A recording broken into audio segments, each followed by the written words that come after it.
Hello friends, तो आज हम लोग सीखेंगे कि हम लोग XAMPP को विंडोज़ में कैसे यूज़ करें।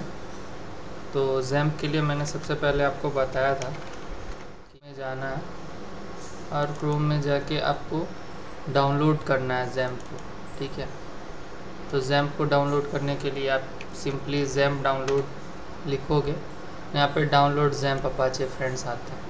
अब इसमें से आप तीनों में से कोई भी इंस्टॉल कर सकते हो। तीनों के यहाँ पे PHP वर्जन सपोर्ट दिए गए हैं कि कहाँ से कहाँ तक की ये PHP वर्जन को सपोर्ट करता है। जैसे पहला आप देख रहे हो 8.030 से ये करता है, उसके बाद ये 8.125 तक सपोर्ट कर रहा है ना। वर्ड्स इंक्लूडेड में हम लोग एक बार क्लिक करके चेक कर लेंगे। आप देखो यहाँ पे अपाचे कौन सा वर्जन है, PHP MyAdmin कौन सा वर्जन है।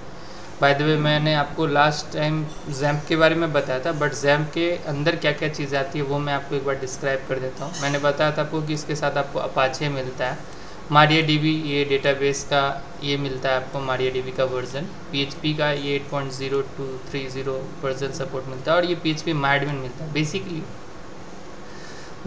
डेटाबेस में क्या होता है कि डेटाबेस हम लोग जो चलाते हैं तो वो हम लोग चलाते हैं, मतलब जो बेसिक होता है डेटाबेस का वो कमांड प्रॉम्प्ट से होता है। मतलब हम लोग बेसिकली कमांड प्रॉम्प्ट से डेटाबेस को एक्सेस करते हैं। जैसे मैं आपको एक एग्जांपल लेके अगर दिखाऊं, सपोज दैट कि मैं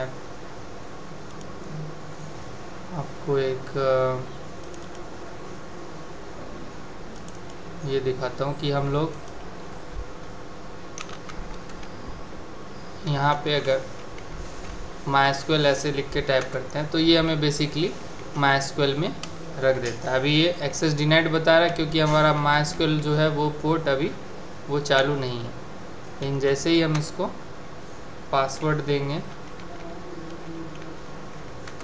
ठीक है, ये ऑन हो गया। अभी आप देखो कि मेरे पास MySQL हो गया। तो ये बेसिक वर्जन होता है MySQL का, मतलब बेसिक वर्जन नहीं बोल सकते आप इसको, कह सकते हैं बेसिकली जब आप MySQL इंस्टॉल करोगे तो आपको ये कमांड प्रॉम्प्ट में आप MySQL के कमांड्स को रन कर सकते हो। ये फंक्शनलिटी आपको मिलती है। यहाँ पे आप चाहो तो मैं आपको कुछ कमांड्स बता देता हूँ। अभी ये सब चीज़ें मैं आपको आगे बताऊँगा ट्यूटोरियल में, आगे मैं आपको वीडियोज़ में हर चीज़ें डीप डाउन बताऊँगा। फिर भी मैं आपको एक बेसिक आइडिया बता देता हूँ कि डेटाबेस हमें रिक्वायर्ड होता है जब भी हम अपने PHP वेब एप्लीकेशन से, PHP वेबसाइट से कोई भी फॉर्म फिल करते हैं तो उसका डेटा जो है डेटाबेस में जाके सेव होता है। ठीक है, तो वो बेसिकली यहाँ पे हमें डेटाबेस में शो होगा।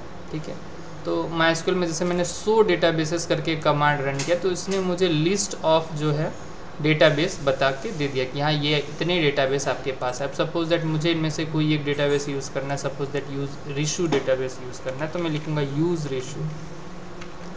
तो अब क्या होगा, डेटाबेस में हम आ गए। अब यहाँ पे हमको सपोज दैट इस डेटाबेस में जो है क्या क्या चीज़ें हैं, सपोज दैट इसमें अगर कोई टेबल है, अगर इसमें यूज़र्स टेबल है तो हम इसमें से यूज़र्स टेबल का डेटा गेट कर सकते हैं। ठीक है, तो ये सब चीज़ें मैं आपको बताऊंगा आगे इन फ्यूचर। इसमें यूज़र्स टेबल बोला है डजंट एग्जिस्ट, तो इसमें ये टेबल नहीं है।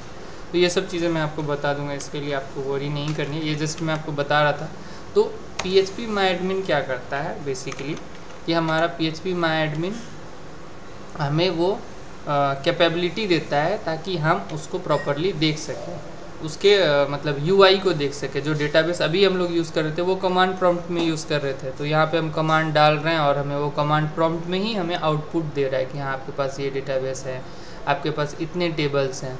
बट अभी क्या होगा, जब हमारे पास PHP MyAdmin होगा, ठीक है, जब हमारे पास PHP MyAdmin होगा तो हम लोग इसको UI के थ्रू एक्सेस कर पाएंगे। ये मैं आपको अभी बता दूंगा कि PHP MyAdmin में कैसा दिखेगा। इसके बाद हमें OpenSSL मिलता है, ये FTP वगैरह, ये सब चीज़ें मैं आपको धीरे धीरे बताऊंगा डीप डाउन ले जाकर। ठीक है, तो इसमें से आप कोई भी एक डाउनलोड बटन पे क्लिक करोगे।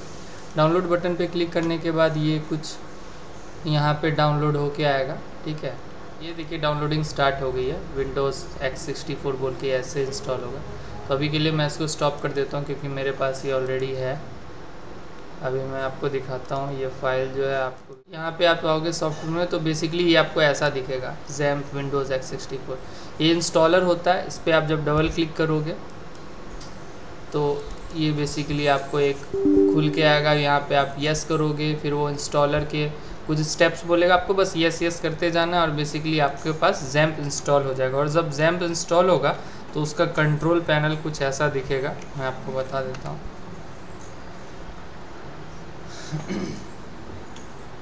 उसका कंट्रोल पैनल कुछ ऐसा दिखेगा, ठीक है, जहाँ पे आपको अपाचे होगा, माइस्क्वेल आपके पास होगा। तो अपाचे बेसिकली वो प्लेटफॉर्म हो गया अपाचे जहाँ पे हम लोग का PHP कोड रन करेगा, और माइस्क्वेल हो गया जहाँ से हम लोग डेटाबेस हैंडल करेंगे। अब मैं आपको एक चीज़ दिखाता हूँ, जैसे मैंने अपाचे को कर लिया, मैं आपको PHP MyAdmin का UI एक बार दिखा देता हूँ। यहाँ पे मैं इसको भी स्टार्ट करता हूँ। अब ये स्टॉप हो रहा है, ठीक है, तो मैं इसके पोर्ट को एक बार चेक कर लेता हूँ कि इसके पोर्ट में ये कहीं रन तो नहीं कर रहा है। ओके, रन कर रहा है। बेसिकली ये भी एक एरर है, तो ये आपको दिख गया। ऐसा कोई एरर आए तो इस तरीके से आप टास्क मैनेजर में जाके जो है माइस्क्वेल के